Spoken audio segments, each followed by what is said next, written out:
Today we want to look at oscillations, and we're going to look at the oscillation of this bucket, which is on a bungee cord with some wood in it.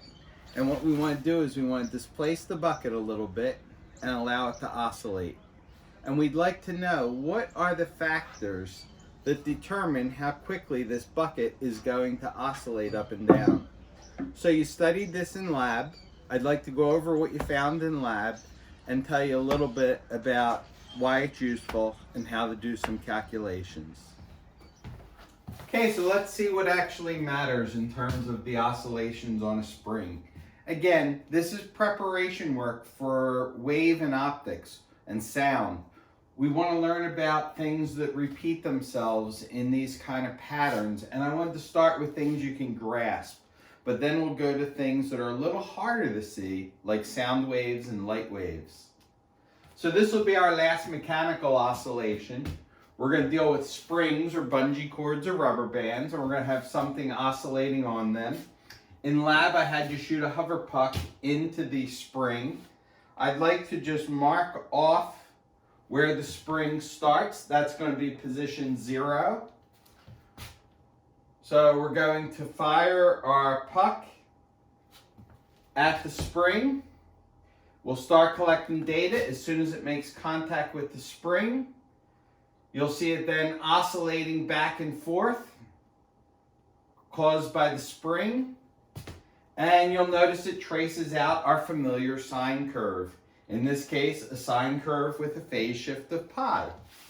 And we want to look at the period, which is the time for one complete oscillation.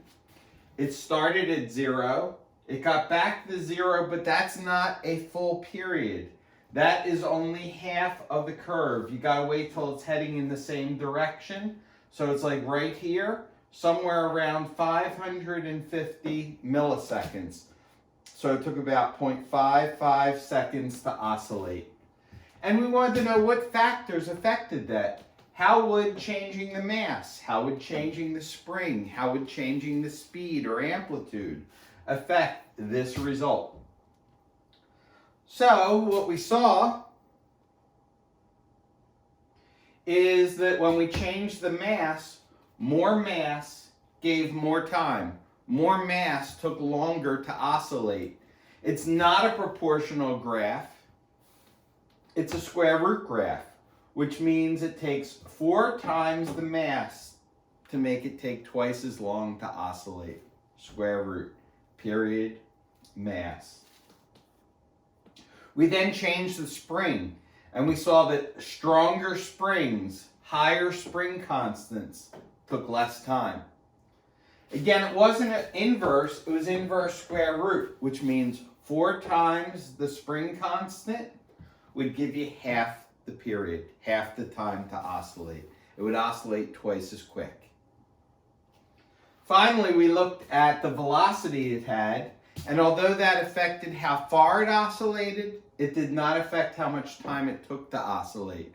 When it went faster, it also went farther, and those canceled out.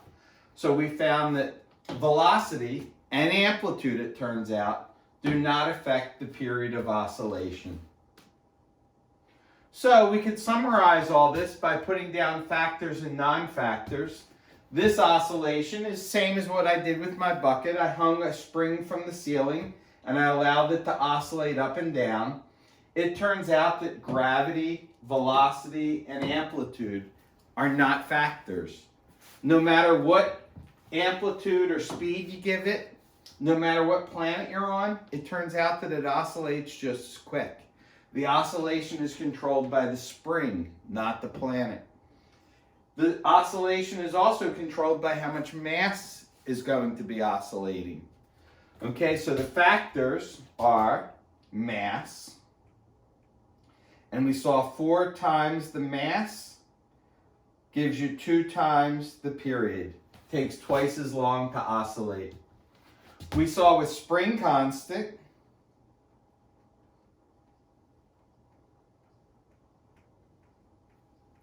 that if we did 4 times the spring constant, it took half the time to oscillate, which would mean it would oscillate twice as quick. Less time. The non-factors, gravity, velocity, amplitude, just know that they do not affect the time it takes to oscillate. Okay, the formula to figure out the time is just like our pendulum formula, which is not surprising. They both create these same sinusoidal graphs. This time the period is equal to 2 pi times the mass over the spring constant. So with the pendulum it was length and gravity, now it's mass and spring constant. Make sure your mass is in kilograms, spring constant is newtons per meter, and period of course comes out in seconds. If you need the frequency, remember that frequency is the inverse of period. Frequency tells you the oscillations per second. If you want oscillations per minute, just multiply by 60. All right? So these are the things you need to be able to deal with. Let's do a couple of practice problems. The first one is from a former Delsey student and her brother, who actually is a present Delsey student, and that is the McCoys. They're on one of those spring rides at Wildwood. You get in a container and it oscillates you up and down on the end of a giant bungee cord.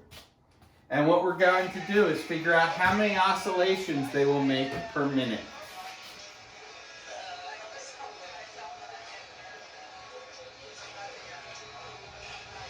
Start with your formula.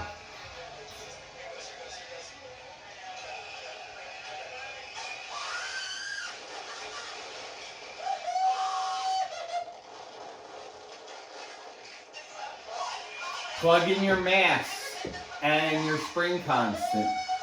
Find the period. Take the period and solve for frequency. Multiply the frequency by 60 to get oscillations per minute. I'm going to allow you to finish that problem on your own. Okay, here's another one, an oscillation in my classroom, and this time you're working backwards. You're going to try and figure out the spring constant of the spring based on this oscillation. So you count, and it takes 7 seconds to oscillate 11 times. 7 seconds, 11 oscillations. And what you're going to do is you're going to find your frequency, 11 oscillations over 7 seconds. Take that frequency, find your period, take the inverse of it, and then plug that into your equation for springs. Period equals 2 pi mass over spring constant. So whatever you got is the period, put it in here. Mass, make sure you put that in kilograms, and then solve for K. This is quite challenging, so don't mess it up. The K is buried under a square root sign and also at the bottom of the fraction. So whatever number you get, plug it in here for a period. Okay? And my pencil's not working, so you're just going to have to follow. Whatever number you get, plug in for period. 0.2 goes in here. Take the period, divide by 2 pi. Make sure you're dividing by 6.28. When you divide, your number should get smaller than it was before. Then take the square root. That will get rid of your radical. Then be very careful because the K is on the bottom, so be careful with your algebra and solve for K.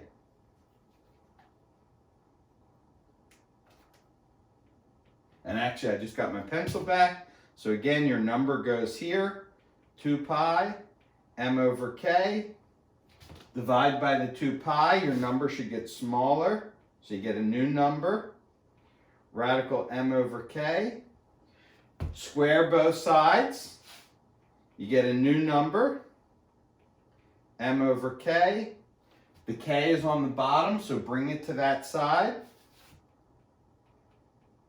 Again, make sure your k is 0.2, and then solve it for the k, and that'll be in newtons per meter. Again, I'm going to leave this to you to work through to make sure you can get the right value.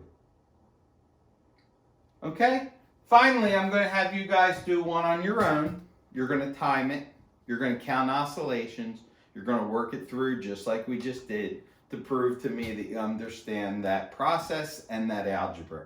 So anyway, guys, good luck and have a great weekend.